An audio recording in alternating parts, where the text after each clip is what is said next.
नमस्ते दोस्तों, कैसे हैं आप सब लोग। विनायक क्लासेस के ऑनलाइन प्लेटफॉर्म पर आपका एक बार फिर से स्वागत है और मैं अरुण शर्मा आपके लिए लेकर आया हूं मैथ्स सीरीज़ का चौथा वीडियो। उम्मीद है आपने पहले तीनों वीडियो देख लिए होंगे। यदि आपने तीनों वीडियो नहीं देखे हैं तो पहले वो तीनों वीडियो देखिए, चैनल को लाइक कीजिए, सब्सक्राइब कीजिए। पिछले वीडियो में हमने नंबर सिस्टम के बारे में बात की थी। नंबर सिस्टम में हमने सभी तरह की संख्याओं के बारे में पढ़ा था। प्राकृत संख्याएं, पूर्ण संख्याएं, पूर्णांक, भाज्य, अभाज्य संख्याएं, सम संख्याएं, विषम संख्याएं, सभी तरह की संख्याओं के बारे में मैंने आपको बताया था। उम्मीद है आप लोगों ने ढंग से पढ़ लिया होगा। यदि आप मैथ्स को पढ़ रहे हैं तो कॉपी पेन अपने साथ रखें, क्योंकि क्वेश्चन हमें अब सॉल्व करने पड़ेंगे। यदि आप नोट्स भी बनाना चाहते हैं तो आप नोट्स भी बना लीजिए। तो पिछले वाले जो नंबर सिस्टम के वीडियो से कुछ क्वेश्चंस, एक दो बड़े सिंपल से क्वेश्चन हैं, वो हम सॉल्व कर लेते हैं। उसके बाद हम हमारे नए चैप्टर यानी फ्रैक्शंस की तरफ बढ़ते हैं, भिन्न की तरफ बढ़ते हैं। तो वैसे नंबर सिस्टम का जो बेसिक मैंने कल पढ़ाया है उससे बहुत सिंपल क्वेश्चन बनते हैं। ज़्यादा क्वेश्चन परीक्षाओं में आते नहीं हैं, लेकिन फिर भी यदि क्वेश्चन बनते हैं एक दो तो किस तरह के बनेंगे। जैसे एक क्वेश्चन आपके सामने स्क्रीन पर दिया हुआ है। देखिए क्वेश्चन में क्या लिखा है, निम्न में से कौन सा दो अभाज्य संख्याओं का योग है। तो अभाज्य संख्याओं के बारे में आपको बताया था मैंने नंबर सिस्टम के वीडियो में, दो अभाज्य संख्याओं का योग होना चाहिए। ठीक है, तो दो अभाज्य संख्याओं का योग कौन सा है आप लोग देख रहे हैं। इसमें हमें ऑप्शन से ही चलना पड़ेगा। पहला ऑप्शन देखिए 57, क्या ये दो अभाज्य संख्याओं का योग है। आप लोग देख पा रहे हैं चारों ऑप्शन में क्या है, विषम संख्या है। और कल मैंने आपको पढ़ाया था कि यदि दो अभाज्य संख्याओं का योग विषम संख्या होती है तो इसका मतलब उसमें से एक संख्या डेफिनेटली कौन सी है साहब, दो है, 100% दो है। सभी ऑप्शन में विषम संख्या है तो आप देख लीजिए सभी में योग में एक संख्या जो होगी वो डेफिनेटली दो होगी 100%, क्योंकि सभी विषम हैं ऑप्शन। चले आगे, अब बात करते हैं। यहाँ पे आपको एक संख्या पता चल गई कि वही दो है, तो क्या आप मुझे दूसरी संख्या बता सकते हैं कौन सी होगी। दो में क्या जोड़े तो 57 मिलेगा, तो आप जानते हैं साहब 55 जोड़ने से ही मुझे 57 मिलेगा। तो आप लोग बताइए क्या 55 एक अभाज्य संख्या है क्या। 55 के बारे में बात करें तो क्या 55 एक अभाज्य संख्या है क्या। आप कहोगे नहीं सर अभाज्य संख्या नहीं है, क्योंकि 5 से डिवाइड हो जाती है। इसलिए मेरा पहला ऑप्शन क्या हो जाएगा साहब, पहला ऑप्शन मेरा गलत हो जाएगा। पहला ऑप्शन को मैं सही नहीं मान सकता। दूसरा ऑप्शन देखिए, दो में क्या जोड़ने पर 101 आएगा, तो आप देखोगे कि 99 जोड़ने से 101 आएगा। और आप जानते हैं 99 भी एक अभाज्य संख्या नहीं है। ठीक है, तो ये भी मेरा ऑप्शन क्या हो जाएगा, गलत हो जाएगा, क्योंकि सवाल में मुझे पूछा है दोनों ही अभाज्य संख्याओं का टोटल होना चाहिए। क्लियर है। तीसरा देखिए आप, 71, दो में क्या जोड़ने पर 71 मिलेगा, 71 मिलेगा। आप जानते हैं 69 जोड़ने से मुझे 71 मिलेगा, और 69 भी अभाज्य संख्या नहीं है, क्योंकि ये 3 से डिवाइड हो जाता है। इसलिए मेरा थर्ड ऑप्शन भी क्या हो जाएगा, इनकरेक्ट, गलत हो जाएगा। 81 की बात करते हैं तो 81 में आप लोग देखिए क्या जोड़ने पर, दो में क्या जोड़ने पर मुझे 81 मिलेगा, दैट इज़ 79, राइट। तो 79 जोड़ने पर मुझे 81 मिलेगा। तो आप लोग बताइए 79 एक प्राइम नंबर है कि नहीं, अभाज्य संख्या है कि नहीं है। तो आप कहोगे हाँ सर ये एक अभाज्य संख्या है, तो इसलिए मेरा ये करेक्ट आंसर हो जाएगा। 79 and 2 both are the prime numbers, दोनों के दोनों क्या है, अभाज्य संख्याएं है। इसलिए फोर्थ ऑप्शन करेक्ट आंसर हो जाएगा। चलिए आगे, चलिए अगला सवाल देखिए, निम्न में से कौन सी संख्या वास्तविक है। आपको कल पढ़ाया था कि भाई वास्तविक और अवास्तविक संख्याओं में क्या फ़र्क है। अवास्तविक संख्याएं क्या होती है, जिनमें रूट के अंदर माइनस होता है। तो रूट के अंदर माइनस वाली सारी संख्याएं क्या होती है, अवास्तविक संख्याएं होती है। तो आप देख पा रहे हैं, देखिए रूट के अंदर माइनस है तो ये तो संख्या अवास्तविक है। और मुझसे पूछा क्या है, संख्या कौन सी है, वास्तविक संख्या कौन सी है। तो आप रूट -3 तो क्या है सब अवास्तविक, इसलिए ये ऑप्शन तो मेरा गलत हो जाएगा। 2 रूट -3, ध्यान रखिए रूट के अंदर -3 है, तो भाई साहब ये भी कौन सी होगी, अवास्तविक होगी। इसलिए ये मेरा ऑप्शन भी क्या हो जाएगा, इनकरेक्ट हो जाएगा, गलत हो जाएगा। थर्ड ऑप्शन की बात करते हैं, √2 √3। ध्यान रखिए जब इन दोनों के बीच में कोई चिन्ह नहीं है, -√2 और -√3 के बीच कोई चिन्ह नहीं है, इसका मतलब दोनों के बीच में कौन सा चिन्ह है साहब, गुणा का चिन्ह है। और इन दोनों को यदि हम मल्टीप्लाई कर दे, ध्यान रखिए रूट आपस में मल्टीप्लाई हो सकते हैं, दोनों एक छत के नीचे आ जाएंगे। और -2 इंटू -3 बनेगा, और माइनस रूट 2 और -√3 दोनों गुणा होके मुझे आखिर में क्या देंगे, माइनस माइनस गुणा होके क्या हो जाता है प्लस, और 2 को 3 से गुणा करेंगे तो 6 हो जाएगा, यानी प्लस का रूट 6 मिला। और ये क्या है, मेरी एक वास्तविक संख्या है, that is a real number. Clear हुआ? तो ये मेरा ऑप्शन जो थर्ड है वो यहाँ पर करेक्ट आंसर हो जाएगा इस सवाल का। चले आगे, 2 प्लस -√3 देखिए यहाँ पे आ गया, तो ये भी एक अवास्तविक संख्या है, वास्तविक संख्या नहीं है, तो चौथा ऑप्शन क्या होगा, इनकरेक्ट होगा। क्लियर है? आप लोग कुछ नियम रूट के ध्यान रख लीजिए, इन नियमों को आपको हमेशा ध्यान रखना है। यदि आपसे कहा जाए कि √2 प्लस √3 कभी भी जुड़कर √5 नहीं बनाएंगे, ध्यान रखना। यदि आपसे लेकिन ये कहा जाए कि √2 प्लस 3√2, तो ध्यान रखिए ये दोनों मिलकर, देखिए √2 यहाँ पे कितनी बार है, एक बार है, और यहाँ पे 3 बार √2 है, तो ये दोनों मिलकर साहब यहाँ पे 4√2 बना देंगे, यानी ये यहाँ पर जुड़ सकते हैं। यानी जुड़ने के लिए क्या होना चाहिए, रूट के अंदर संख्या क्या होनी चाहिए, समान होनी चाहिए। ठीक है साहब, यानी ये दोनों बराबर होने चाहिए, तब वो संख्या जुड़ सकती है। यदि बराबर नहीं है आपस में तो वो कभी नहीं जुड़ेंगे। क्लियर है? इस बात का आप विशेष ध्यान रखना। चले आगे, यदि इसी तरह से पूछा जाए कि भैया √5 माइनस √2, तो कभी भी साहब √3 मत कर देना, दैट इज़ रॉन्ग। लेकिन यदि ये कहा जाए कि 4√3 माइनस 2√3, तो ध्यान रखिए यहाँ 4 बार √3 है, यहाँ 2 बार √3 है, तो ये माइनस होकर 2√3 ज़रूर देगा, दैट इज़ करेक्ट। और यहाँ पे भी ये सही है। क्लियर हुआ? तो ध्यान रखिएगा, रूट की जोड़ बाकी में हमेशा बराबरी वालों से ही रिश्ता किया जाता है। ठीक है, ना ऊपर वालों से ना ही नीचे वालों से। क्लियर हुआ? लेकिन गुणा के केस में ऐसा नहीं है। यदि आपको बोला जाए √2 इंटू √3, तो ये साहब दोनों एक छत के नीचे आ जाते हैं, √2 इंटू 3 हो जाता है, और ये आपको √6 दे देंगे। ठीक है, ये क्या है, दोस्ती की तरह है, दोस्ती किसी से भी की जा सकती है, इसमें ऊंच नीच नहीं देखी जाती। क्लियर? तो ये किसी से भी हो जाती है। तो √2 इंटू √3 यानी √6 100% बना देगा, इसमें कोई डाउट नहीं है। यदि इसी तरह से आपको कहा जाए कि √4 इंटू √5, तो ये साहब √20 बन जाएगा, कोई दिक्कत नहीं है। लेकिन जोड़ बाकी में आप ध्यान रखिएगा। इसी तरह से भाग की बात करें तो मुझसे कहा गया यदि कि √20 भाग √5, तो ये साहब √4 बना देगा, और आंसर क्या हो जाएगा, 2। यदि इसी तरह बोला गया √18 डिवाइड बाय √6, तो ये √3 दे देगा, बिल्कुल करेक्ट है। क्लियर है? तो जोड़ बाकी गुणा भाग, जोड़ बाकी में आप ध्यान रखिए बराबरी वालों से करिएगा, लेकिन गुणा भाग में आप कैसे भी कर सकते हैं, गुणा भाग में कोई भी बाध्यता नहीं है, गुणा भाग बराबरी वाले नहीं है तो भी हो जाता है पॉसिबल। क्लियर है? चले आगे। चलिए साहब, हमारा टॉपिक शुरू करते हैं। हमारे आज के टॉपिक का नाम है भिन्न, यानी कि फ्रैक्शंस। क्लियर है? भिन्न आप जानते होंगे, नाम सुना होगा। ये जो भिन्न है, जिसको बोला जाता है बटा वाली संख्याएं, हाँ हम आज बटा वाली संख्याओं के बारे में ही बात करेंगे, इसे फ्रैक्शन भी बोला जाता है। तो भिन्न जो है साहब, ये मैथ्स का अभिन्न अंग है। क्लियर है? भिन्न के बिना मैथ्स यूँ समझो बहुत अधूरी सी है। यदि भिन्न नहीं है तो मैथ्स कैसे होगी। ये भिन्न जो है किंग है एक तरह से, जिसको भिन्न नहीं पता, तो अनुपात भी देखोगे तो आप क्या है, एक तरह की भिन्न है।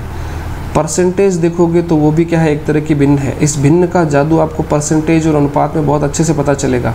जब सारे क्वेश्चन बड़े बड़े हार्ड क्वेश्चंस हम लोग कैसे करेंगे, फ्रैक्शन से भिन्न से करेंगे, बड़े आसान तरीके से। ठीक है, तो भिन्न क्या है, परसेंटेज में भी है, लाभ हानि में भी है, सरल ब्याज चक्रवृद्धि ब्याज में भी है, और साथ ही साथ अनुपात समानुपात में भी भिन्न है। तो इस भिन्न की बहुत लंबी चौड़ी माया है, इसीलिए भिन्न को मैथ्स का अभिन्न अंग कहा जाता है। क्लियर है?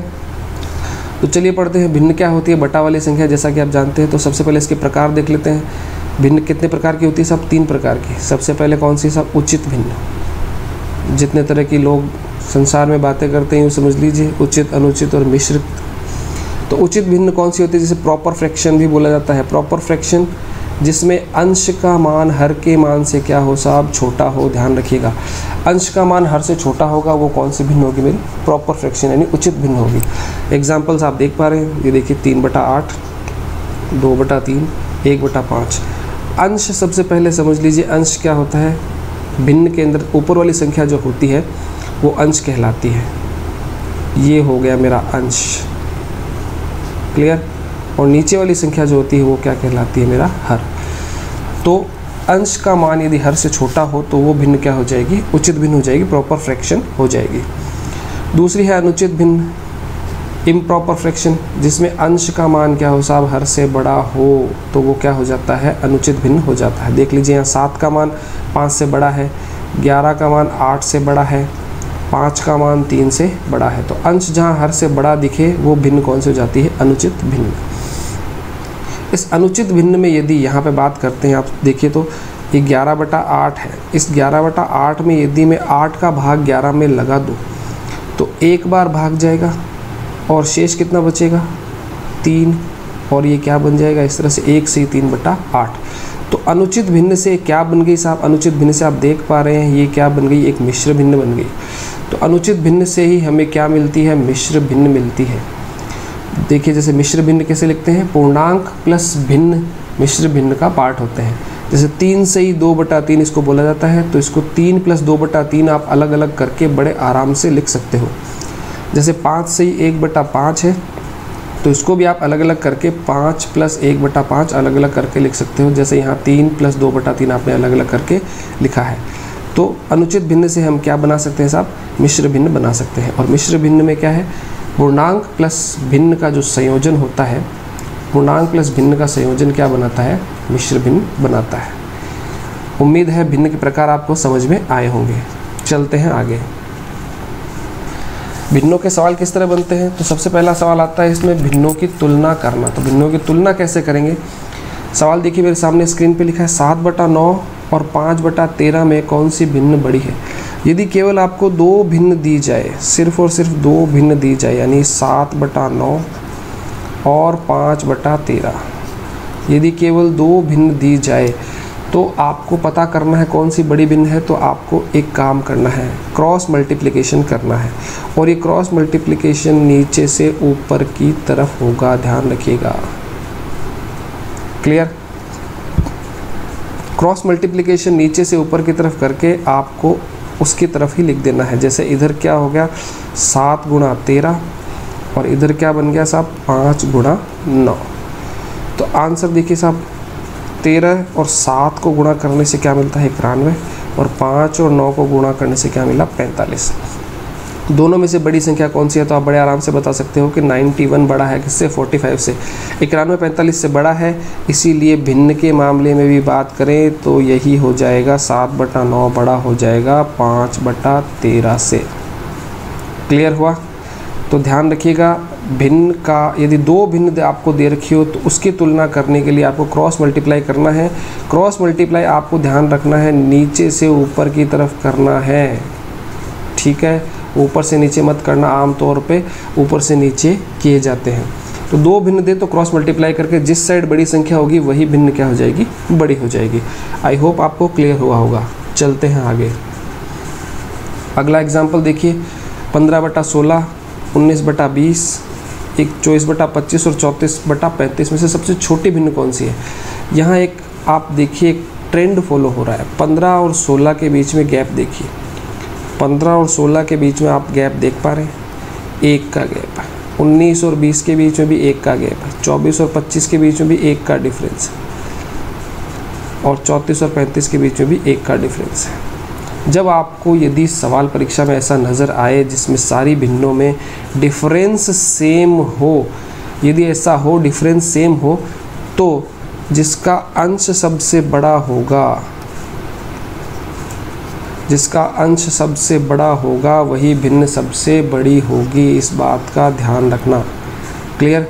तो यहाँ पे आप बता पाएंगे बड़े आसानी से इस क्वेश्चन का आंसर 1 सेकंड में। 15/16, 19/20 24/25 और 34/35। इन चारों में सबसे बड़ी भिन्न, सबसे छोटी भिन्न कौन सी होगी, ये पूछा है। तो यहाँ जिसका अंश सबसे बड़ा है वो भिन्न सबसे बड़ी हो जाएगी जब डिफरेंस क्या हो, सेम हो। क्लियर है। तो अंश सबसे बड़ा किसका है साहब, 34/35 का, यानी ये भिन्न सबसे बड़ी। 24/25 19/20 से बड़ा, और 19/20 किससे बड़ा हो जाएगा, 15/16 से। यानी कि सबसे छोटी भिन्न पूछिए तो आंसर हो जाएगा 15/16, और सबसे बड़ी भिन्न पूछिए तो आंसर क्या हो जाएगा, 34/35। समझ पा रहे हैं आप? आई होप आपको क्लियर हुआ होगा। जैसे एक एग्जांपल और हम कर सकते हैं, यदि आपको कहीं ऐसा लिखा हुआ मिले 2/5, 7/10, 11/13, सॉरी इसको 14 सही है, 11/14, और उसके आगे आपको लिखा हुआ मिले साहब 15/18। क्लियर है। आप लोग देख पा रहे हैं कि यहाँ पे सभी में 3-3 का गैप है। यहाँ भी 3 का गैप है, इधर भी 3 का गैप है, यहाँ भी 3 का गैप है, और यहाँ भी 3 का गैप है। यदि 3-3 का गैप सभी में समान है तो आप बिल्कुल आँख मीच कर इस क्वेश्चन का आंसर कर सकते हैं। कुछ यूँ इस तरह से 2/5 से बड़ा हो जाएगा 7/10, और इससे बड़ा हो जाएगा 11/14, और इससे बड़ा हो जाएगा 15/18। चले साहब, क्लियर हुआ होगा आपको। तो गैप यदि आपको समान दिखे, अंतर यदि समान दिखे, तो सबसे बड़े अंश वाली भिन्न सबसे बड़ी और सबसे छोटे अंश वाली भिन्न सबसे छोटी हो जाएगी। क्लियर है। चलते हैं आगे। अगला क्वेश्चन देखिए, भिन्नों का आरोही क्रम और अवरोही क्रम। तो आरोही क्रम आपको सबसे पहले पता होना चाहिए कि आरोही क्रम होता क्या है। आरोही क्रम मतलब बढ़ता हुआ क्रम होता है, इस बात को ध्यान रखिएगा। अवरोही क्रम घटता क्रम होता है।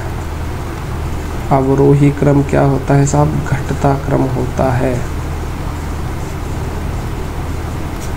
क्लियर। यदि आपको इनमें कन्फ्यूजन रहता है आरोही और अवरोही वर्ड में, तो आप ध्यान रखिएगा। आरोही, पर्वतारोही को याद कर लीजिए। पर्वतारोही क्या होता है, पर्वतारोही पहाड़ पे चढ़ता है, तो आरोही क्या होगा, बढ़ता हुआ क्रम होगा। अवरोही घटता हुआ क्रम होगा। क्लियर है। चलिए आगे। अब आप देखिए सवाल की तरफ। नीचे दी गई भिन्नों को आरोही क्रम में क्रमबद्ध करके ऊपर से चौथी भिन्न कौन सी होगी। तो सबसे पहले हमको आरोही क्रम में क्रमबद्ध करना है। इसके लिए कई लोग बहुत सी ट्रिक बताते हैं, ऐसे करो वैसे करो, डिफरेंस को नीचे से डिवाइड करो, वो करो।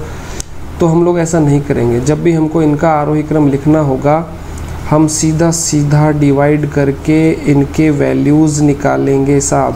ट्रिक में मत पड़िए, उतना ही टाइम लगने वाला है जितना इसमें लगेगा। आप डिवाइड कीजिए फास्टली और आंसर लीजिए। क्लियर। 17/20। तो देखिए साहब, यहाँ पे आप डिवाइड करेंगे 8 को 9 से, तो 9×8 = 72, फिर से 8 बचेगा, 9×8 = 0.88। 12 से 9 को डिवाइड करेंगे, 12×7 = 84, 6 बचेगा यानी 60 आएगा। तो ये आपका बनेगा 12×5 = 60। 7/8 देखेंगे आप, डिवाइड करेंगे तो 8 का भाग 7 में लगाने से 8×8 = 64। ठीक है। 6 बचा 60, 8×7 = 56, और 8×5 = 40। यहाँ डिवाइड करेंगे 6 से, तो 6 8 × 48, 6 × 48 हो गया, और 20, तो 20 में 6 × 3 = 18.83 आ जाएगा। 20 से डिवाइड करेंगे 0.17 को, तो आप देखेंगे 20 × 160, 10 बचा 0, तो 20×5 = 100, 0.85 इसका आंसर आ जाएगा। अब आप देख पा रहे हैं इनके वैल्यूज़ बड़े पास पास में लग रहे हैं, तो जिसका वैल्यू सबसे बड़ा है वो भिन्न सबसे बड़ी हो जाएगी, और जिसका वैल्यू सबसे कम है वो सबसे छोटी हो जाएगी। तो ये हम इसका आरोही क्रम लिखते हैं। तो सबसे छोटा मुझे 9/12 का मान नज़र आ रहा है, 9/12। उसके आगे यदि हम बात करें तो 5/6 उससे बड़ा है। उसके आगे यदि बात करें तो 17/20 उससे बड़ा हो जाएगा। उसके आगे यदि बात करें तो 7/8 उससे बड़ा हो जाएगा, और सबसे बड़ा जो हो जाएगा वो कौन हो जाएगा मेरा, 8/9। अब मुझसे जो भी पूछा है वो मैं आंसर बड़े आराम से कर सकता हूँ। आरोही क्रम में जमाने से ऊपर से चौथी भिन्न कौन सी होगी? तो ऊपर से चौथी देखिए 1 2 3 4, चौथी भिन्न कौन सी है मेरी? 7/8 है। ऊपर से चौथी भिन्न 7/8, ये मेरा आंसर हो जाएगा। यदि पूछा जाता नीचे से तीसरी भिन्न कौन सी है, तो नीचे से तीसरी भिन्न क्या हो जाती है? 17/20 हो जाती है। लेकिन फिलहाल इस क्वेश्चन का आंसर क्या है मेरा? 7/8। क्लियर है? उम्मीद है आपको समझ में आया होगा। चलते हैं आगे। अगला सवाल देखिए और ये आप लोग कीजिए जल्दी से जल्दी। 20 सेकंड 25 सेकंड के अंदर ये सवाल बन जाना चाहिए। चलिए देखते हैं क्या क्या लिखा हुआ मेरे सामने। 4/9, 2/7, 3/8, 6/13 और 5/11। डिवाइड करके फटाफट देखिए। 9 चौके 36, 4 बचेगा, फिर से 9 चौके 36। 2/7 डिवाइड कीजिए, 7 दूने 14। 3/8 डिवाइड कीजिए साहब, 8 3 24। 6/13 डिवाइड कीजिए, 6/13 में डिवाइड करने से मुझे क्या मिलता है? 13 चौके 52 और उसके बाद 8 बचेगा, तो 13 6 78.46। 50 को 11 से डिवाइड करिए तो 11 चौके 44, 6 बचेगा, 11 पंजे 55। देखिए 0.44, 0.46, 0.45 ये करीब करीब मुझे आंसर मिलते हैं। इसलिए अब मुझे अवरोही क्रम में जमाना है तो सबसे बड़ी संख्या सबसे पहले लेनी है, यानी 0.46 का वैल्यू सबसे ज़्यादा है तो 6/13 सबसे बड़ा होगा। उसके बाद वैल्यू आएगी 5/11 की, उसके बाद वैल्यू आएगी 4/9 की, उसके बाद में वैल्यू आएगी 3/8 की, और सबसे लास्ट में जो वैल्यू आएगी वो किसकी आएगी? 2/7 की। तो ये हो गया आपका अवरोही क्रम। और मुझसे पूछा दूसरी भिन्न कौन सी होगी, तो दूसरी भिन्न साहब ये रही आपकी 5/11। यदि मुझसे पूछा जाता कि लास्ट से दूसरी कौन सी है, तो मेरा आंसर क्या होता? 3/8 होता। क्लियर है? समझ पा रहे हैं? फिलहाल इस क्वेश्चन का आंसर कितना है? 5/11। That is correct answer. चलें आगे। अब भिन्नों की गणितीय संक्रियाओं के बारे में बात करते हैं कि भिन्नों को जोड़ा कैसे जाए, घटाया कैसे जाए, गुणा कैसे करना है और भाग कैसे करना है। सबसे पहले मान लीजिए मुझे दो भिन्नों को जोड़ना है। 2/3 प्लस 4/5। तो भिन्न को जोड़ने के लिए मुझे क्या करना है? यहाँ पे इन हरों का एलसीएम लेना है, लघुत्तम लेना है। 3 और 5 का लघुत्तम क्या होगा? 15। 3 का भाग 15 में लगाइए 5 बार। 5 को 2 से गुणा किया तो 10। 5 का भाग 15 में 3 बार, 3 को 4 से गुणा किया तो 12। तो आंसर क्या हो जाएगा? 22/15। ये इस तरह से भिन्न को हम जोड़ते हैं। क्लियर हुआ? चलिए अब मुझे यदि ऐसा एक छोटा सा और सवाल दे दीजिए, मान लीजिए 1 से 1/2 प्लस 2 से 1/3, इनको जोड़ना हो तो मैं कैसे जोड़ूंगा? तो ध्यान रखिए ऐसी जोड़ करने के लिए मुझे क्या करना चाहिए? इसमें ये जो पूर्णांक वाला पार्ट है ये हम अलग कर सकते हैं, भिन्न वाला पार्ट अलग कर सकते हैं। मैंने बताया आपको मिश्र भिन्न में। तो यहाँ पूर्णांक वाले पार्ट इनके अलग ब्रैकेट में जोड़ लीजिए। 1 + 2, बीच में प्लस का चिन्ह रखिए, और 1/2 प्लस 1/3 को आप अलग ब्रैकेट में जोड़ दीजिए। यहाँ बन गया 3।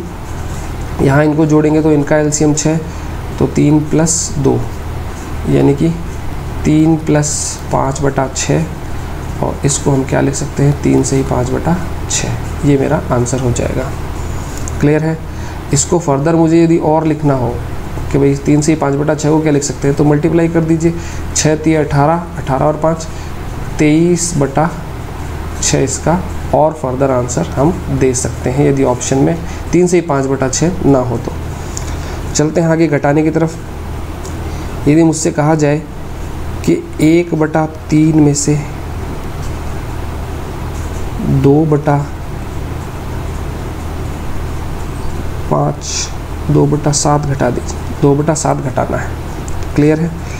तो 3 × 7 = 21 इसका एलसीएम हो जाएगा। यहाँ पे आ जाएगा आपका 7 और यहाँ 6 आ जाएगा, तो आंसर क्या हो जाएगा? 1/21। क्लियर हुआ? तो घटाने के लिए भी बिल्कुल सेम वही आपको प्रोसेस करना है जो जोड़ने में किया है, बस आपको खाली साइन चेंज करना है, यानी कि चिन्ह बदलना है। क्लियर हुआ? चले आगे। बहुत सिंपल है, काफ़ी लोग जानते भी होंगे। चलते हैं आगे। यदि भिन्नों का गुणा करें, जैसे मान लीजिए मुझसे कह दिया 2/5 को 3/11 से गुणा करो, तो आंसर क्या हो जाएगा? आपको सीधा सीधा यहाँ क्या करना है, अंश को अंश से गुणा करना है, अंश को अंश से गुणा करना है और हर को हर से गुणा करना है। तो 2 3 6 और 11 पंजे 55, ये इसका आंसर हो जाएगा 6/55। यदि इस तरह कहा गया, मान लीजिए नेक्स्ट एक और ले लेते हैं कि भाई 3/7 इंटू 21/9 इंटू 6/12, ये दे दिया। तो अब यहाँ पे मल्टीप्लिकेशन करने से पहले हमको क्या करना है, जो कट रहे हैं उन्हें काट लेना है। जैसे 7 से 21 3 बार कट जाता है, 3 से 9 3 बार कट जाता है, और फिर ये देखिए 3 से 3 भी कट गया सीधा, और 6 से 12 2 बार कट गया। तो इसका आंसर कुल मिला के क्या बन गया, 1/2। तो यहाँ पे आप सीधा गुणा मत करिए, जहाँ पे जो संख्याएं कटती है उन्हें पहले काट लीजिए, उसके बाद अपना आंसर दीजिए। चलते हैं आगे भाग की प्रक्रिया में। भिन्नों का भाग कैसे होगा? जैसे मान लीजिए आपसे कहा कि 14/27 में आपको भाग देना है 7/9 का, ठीक है। तो भाग की प्रक्रिया करने के लिए देखिए समझिएगा, कई लोगों को आता है, सबको आता होगा। 14/27 भाग के चिन्ह को यहाँ क्या करना है, गुणा में बदलना है। गुणा में बदल के सामने वाली जो इसके भिन्न है उसको क्या कर देना है, रिवर्स कर देना है, यानी उल्टा कर देना है। क्लियर है? अब जो कट रहा है उसे हम काट लेते हैं। 7 से 14 2 बार कट गया, और 9 से 27 कितनी बार कट गया, 3 बार कट गया। तो इसका आंसर क्या बन गया मेरा, 2/3। एक और प्रोसेस कर लेते हैं। मान लीजिए 144 डिवाइड बाय 169, इसको डिवाइड करने के लिए मुझे बोल दिया 12/13 से। तो यहाँ पे आप इसको यूँ कर सकते हो, 144/169 इंटू 13/12। 12 से ये 12 दफ़े जाएगा, 13 से ये 13 दफ़े जाएगा। आंसर क्या बनेगा, 12/13। आई होप आपको क्लियर हुआ होगा। तो भिन्नों की जोड़ बाकी गुणा भाग ये था आपके सामने। उम्मीद है आप लोग कर पाएंगे बड़े आराम से। चलते हैं आगे। अब एग्ज़ाम में जो आपके क्वेश्चन आए हुए हैं बैंक में, एसएससी में और कुछ पुलिस पटवार की परीक्षाओं में, स्टेट गवर्नमेंट में, वो क्वेश्चंस में कुछ लेके आया हूँ जो भिन्न से रिलेटेड हैं। तो ये क्वेश्चन आप लोग देखिए और इनको करने की कोशिश कीजिए। जैसे पहला क्वेश्चन क्या है, 37.5 में कितने 1/8 है। अब इस क्वेश्चन को समझने के लिए सबसे पहले मुझे आप ये बताइए, यदि मैं आपसे पूछूं कि 8 में कितने 2 हैं, तो आप क्या करेंगे? 8 में कितने 2 हैं, तो आप क्या करोगे, 8 में 2 का भाग लगाओगे, फिर क्या निकालोगे, आंसर 4 निकालोगे। इसी तरह से यहाँ मुझे यही करना है कि भाई 37.5 में कितने 1/8 है। तो 37.5 को सबसे पहले मैं भिन्न बना के लिख लेता हूँ, इम्प्रॉपर फ्रैक्शन यानी अनुचित भिन्न में लिखूँ तो 75/2 है। और इसमें कितने 1/8 हैं, तो ये करने के लिए मुझे इसमें 1/8 का भाग देना है। क्लियर हुआ? तो 75/2 में 1/8 का भाग देने के लिए अब क्या कर दो, गुणा का चिन्ह लगा दो, तो भिन्न रिवर्स हो जाएगी, यानी 8/1 हो जाएगी। 2 से आप 8 को काटोगे तो 4 बार, और 75 को 4 से गुणा करोगे तो आंसर होगा मेरा 300, यानी 300 इस क्वेश्चन का आंसर होना चाहिए, जो कि किसी भी ऑप्शन में नहीं है, इसलिए हम बड़े आराम से नन टिक कर सकते हैं। क्लियर हुआ? चलते हैं आगे। अगला क्वेश्चन ये क्या कह रहा है, किसी संख्या के 3/4 का 2/5 यदि 174 है तो संख्या कितनी है। तो संख्या का 3/4, तो सबसे पहले मैं आपको बताता हूँ एक्स वाला मेथड। संख्या का 3/4 संख्या को एक्स माना, उसका 3/4 यानी 3/4, और उसका 2/5, ये किसके बराबर दिया आपको, 174 के। मुझसे पूछा एक्स का मान, ठीक है, तो मुझे एक्स का मान बताना है। तो यहाँ पे जो कट रहा है पहले उसे हम काट लेते हैं। आप लोग देखिए 3 से 174 आप सीधा उड़ा सकते हो, 3 पंजे 15, 3 अट्ठे 24, 2 से ये 4 कट जाएगा 2 बार। तो यहाँ आप देख पा रहे बनेगा x/10 बराबर 58। तो x बराबर क्या हो जाएगा, 58 into 10, that will be 580। Clear हुआ?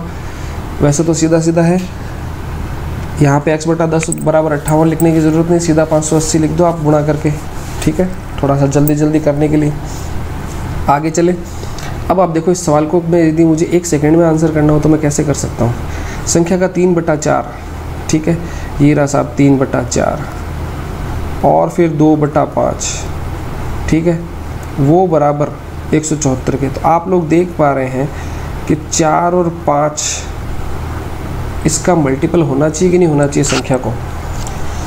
4 और 5 का मल्टीपल होना चाहिए कि होना चाहिए, यानी 20 से संख्या डिवाइड होनी चाहिए। 4 और 5, 4 × 5 यानी 20 से संख्या को डिवाइड होना चाहिए। 20 से डिवाइड होने वाली कोई संख्या आपको यदि नज़र आ रही है ऑप्शन में तो सिर्फ दैट इज़ ओनली 580, ठीक है, यही एक 20 से डिवाइड होने वाली संख्या होगी। आप करके चेक कर सकते हैं, ठीक है। चलो आगे, दोनों सवाल आपको समझ में आए होंगे। तो फटाफट टिक करने के लिए हम क्या थोड़ा सा लॉजिक लगा सकते हैं। 4 और 5 को गुणा करके देखें 20 से डिवाइड होने वाली संख्या होगी तो वो एक ही है 580। चलते हैं आगे।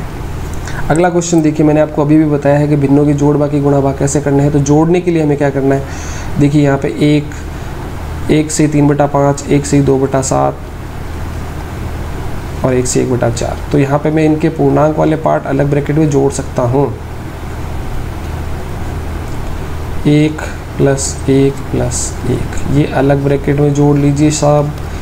और उसके बाद प्लस का चिन्ह रखिए बीच में, प्लस का चिन्ह है, ये प्लस का चिन्ह रखिए बीच में। और जो भिन्न वाला पार्ट है उसको अलग ब्रैकेट में आप जोड़ दीजिए। आप लोग देखेंगे क्या मिला मुझे यहाँ पे। इस पहले वाले ब्रैकेट में 3 और अगले वाले ब्रैकेट की यदि मैं बात करूँ तो एलसीएम कितना आएगा, 5, 7 और 4 का, 35 चौके 140।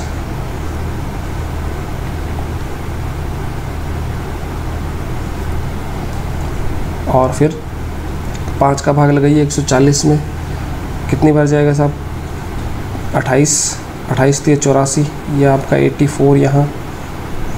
7 का भाग 40 में 20 बार, 20 दूने 40, ये आपका 40। उसके बाद 4 का भाग 40 में लगाइए, 4 × 12, 4 × 5 = 35। 35 को 1 से मल्टीप्लाई करेंगे तो 35 आ जाएगा। इन सभी को ऐड करते हैं तो मुझे आगे मिलता है 3 प्लस ब्रैकेट वाली संख्याओं को ऐड करते हैं तो 84 + 40 124, 124 + 35 मुझे मिलेगा 159 / 140। और इनको मैं यदि ऐड कर देता हूँ तो 3 + 140 का भाग 159 में लगाएंगे तो 1 सही 19/140। और इनको यदि आप ऐड कर दे तो यहाँ पे आप 3 + 1 ऐड कर सकते हो क्योंकि दोनों पूर्णांक है। तो 4 सही 19/140 इस क्वेश्चन का आंसर है। कौन से ऑप्शन में नज़र आ रहा है, ये रहा डी ऑप्शन। अब वही बात फिर से आ जाती है कि इस क्वेश्चन को जल्दी से कैसे किया जा सकता है, फटाफट आंसर कैसे टिक किया जा सकता है। आप लोग जानते हैं 5, 7 और 4 का एलसीएम कितना है, 140। 140 का मल्टीपल होना चाहिए, या तो 140 आए बटा में या फिर 35 जैसी कोई संख्या है, 35 चौके 140। तो ये ऑप्शन तो मेरा डेफिनेटली इनकरेक्ट हो गया।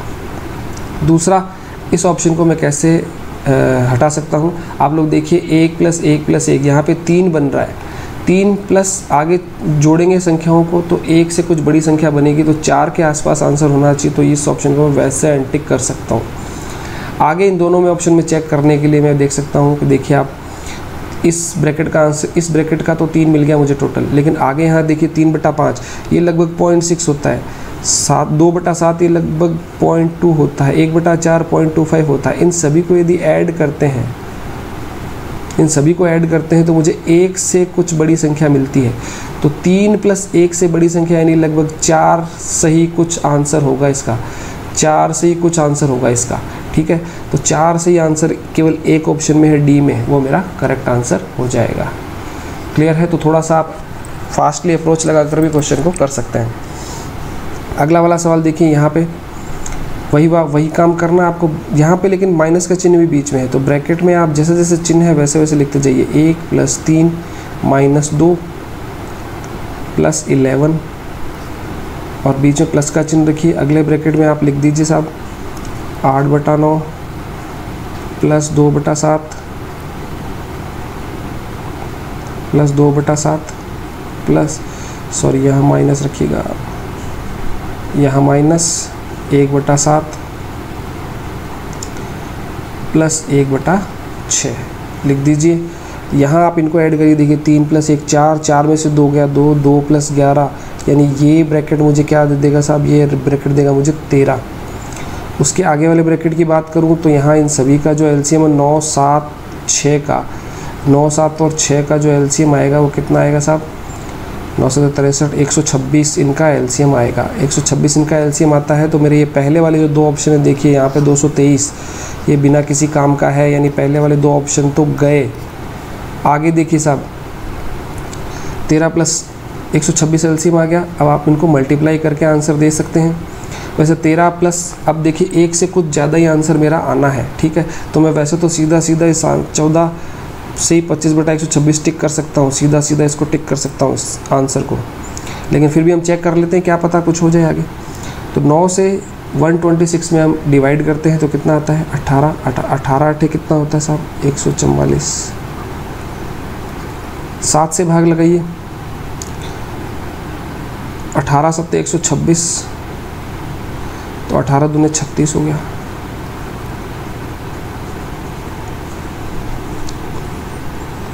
सॉरी 14 8 112 होगा यहाँ पे, 14 में 126 होता है, तो यहाँ ध्यान रखिए थोड़ा सा।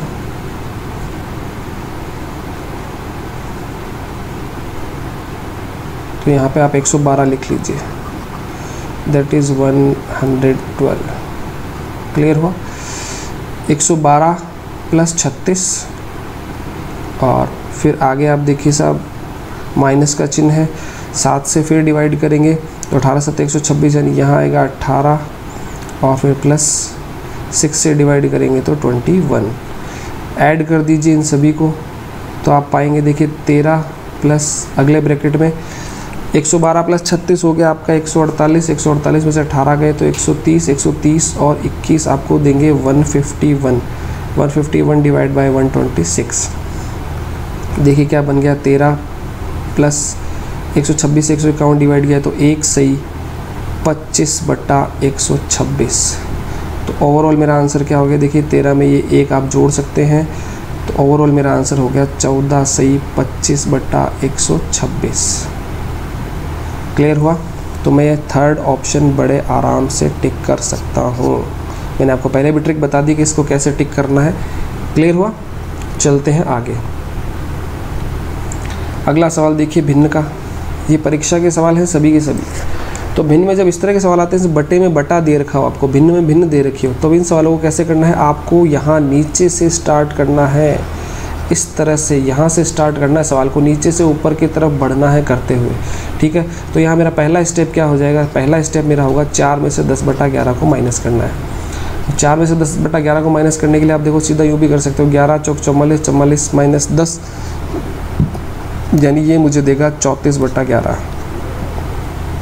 दूसरा स्टेप क्या होगा इसका, आप देखिए 34/11 है, ये 7 के बटा में है, तो दूसरा स्टेप क्या हो जाएगा, देखिए इसका यहाँ पे 5 पूरा लिख देता हूँ, 5/4 प्लस 34/11 7 के बटा में है। देखिए इस 7 के बटा में है, 34/11 इस 7 के बटा में है, तो यहाँ पे इस 7 के बटा में जो 11 है ऊपर आ जाएगा और 34 कहाँ चला जाएगा, नीचे चला जाएगा। थर्ड स्टेप देखिए इसका क्या हो जाएगा, 5/4 प्लस 77/34। ठीक है साहब, 77/34। अब इसको आप ऐड करेंगे 4 प्लस 77/34 को, तो 34 से 4 को मल्टीप्लाई कीजिए, क्या मिलेगा साहब, देखिए 5/34 को 4 से मल्टीप्लाई करते हैं तो 120 और 16 136, 136 और 77 आप जोड़ेंगे तो आपको मिलेंगे 213। तो 213/34। अब यहाँ भी ये 34 कहाँ जाएगा, ऊपर जाएगा 5 के पास, तो 34 को 5 से गुणा करेंगे तो 170/213। ये इसका राइट आंसर हो जाएगा, यानी फर्स्ट ऑप्शन मेरा करेक्ट आंसर हो जाएगा। क्लियर है। नेक्स्ट क्वेश्चन देखिए आप। तो बटे में बटा है तो आपको नीचे से शुरू करना है, बस सीधा ये बात समझ लीजिए, और फिर उसके बाद में भिन्न को रिवर्स करते जाना है। ठीक है। जैसे अगला क्वेश्चन भी है उससे आपको और बेटर समझ में आएगा, हो सकता है। नेक्स्ट क्वेश्चन का आंसर देखते हैं। देखिए यहाँ इसने क्या दे रखा है, 2 के बटा में 2 प्लस 2/3 तो सबसे पहले यहाँ से स्टार्ट करना है हमको सवाल को। पहला स्टेप क्या होगा मेरा? पहला स्टेप होगा 3 + 2/3। आंसर क्या हो जाएगा? 3 × 9 = 2, 11/3। लेकिन ये 11/3 किसके? 2 के बटा में, देखिए इस 2 के बटा में है, तो इस 2 के बटा में है, तो ये अब क्या बन जाएगा? सेकंड स्टेप देखिए साहब, सेकंड स्टेप में ये 3 + 2 के बटा में 11/3 है, तो 11 तो नीचे रह जाएगा और 3 ऊपर आ जाएगा, तो ये मुझे क्या देगा साहब? 3 + 6/11। अब यहाँ पे इनको ऐड करता हूँ तो मुझे क्या मिलता है? 3 + 6/11 को ऐड करने से 11 × 3 = 33 और 6 = 39/11। लेकिन ये 39/11 जो है, अब देखिए साहब इस 2 के बटा में है, इस 2 के बटा में है, तो यहाँ तीसरा स्टेप क्या हो जाएगा मेरा? इस 2 के बटा में ये 39/11 और 2 प्लस ये पहले से दिया हुआ है, 2 प्लस ये 39/11। तो आगे देखते हैं, तो 2 + 2 × 11/39 बन जाएगा। 11 ऊपर चला जाएगा 2 के पास और 39 नीचे रह जाएगा। तो आप देख पा रहे हैं ये बनेगा 2 + 22/39 और ऐड करने से 39 दूनी 78, 78 और 22 कितना हो गया आपका? 100/39। और 100/39 आ गया, लेकिन ये 100/39 भी अभी किसके बटा में है साहब? इस 2 के बटा में है। तो चौथा स्टेप क्या होगा? इस 2 के बटा में आप 100/39 लिखोगे तो 39 तो आपका ऊपर जाएगा 2 के पास, यानी 2 × 39/100, तो ये बनेगा आपका 78/100 यानी 0.78 बन गया। अब देखिए 0.78 के आगे क्या लिखा है साहब? 5वां स्टेप। हाँ, तो 0.78 आ गया था मेरा आंसर। 0.78 आप देख पा रहे 0.78, उसके आगे भाग में दिया हुआ आपको 0.39, तो ये सीधा 0.78 को 0.39 से डिवाइड करोगे तो आंसर क्या हो जाएगा मेरा? 2, जो कि इसका करेक्ट आंसर है। सेकंड ऑप्शन 2 इसका करेक्ट आंसर हो जाएगा। क्लियर है? चले आगे, अगला सवाल देखिए साहब, इसका आखिरी क्वेश्चन। एक किसान अपनी n गायों के झुंड की अपने 4 पुत्रों में इस प्रकार बांटता है कि पहले पुत्र को पूरे झुंड की आधी गायें, दूसरे पुत्र को पूरे झुंड की 1/4 गायें, तीसरे पुत्र को पूरे झुंड की 1/5 गायें तथा चौथे पुत्र को 7 गायें मिलती है। तो n का मान कितना है ये पूछा है साहब। तो n गायें हैं साहब। पहला तो तरीका इसको मैथमेटिकली कैसे करना है, उसके बाद जल्दी से कैसे टिक करना है वो भी बताता हूँ। तो n गायें हैं, पहले बेटे को कितना दे दिया? 1/2। क्लियर हुआ?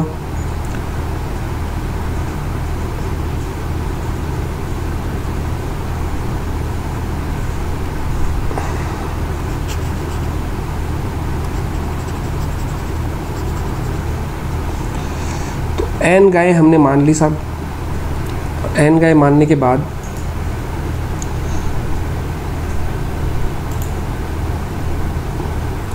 उसने कहा है कि अपने 4 बेटों में किस तरह से बांटी है। देखो साहब, पहले बेटे को इसने कितनी दी है?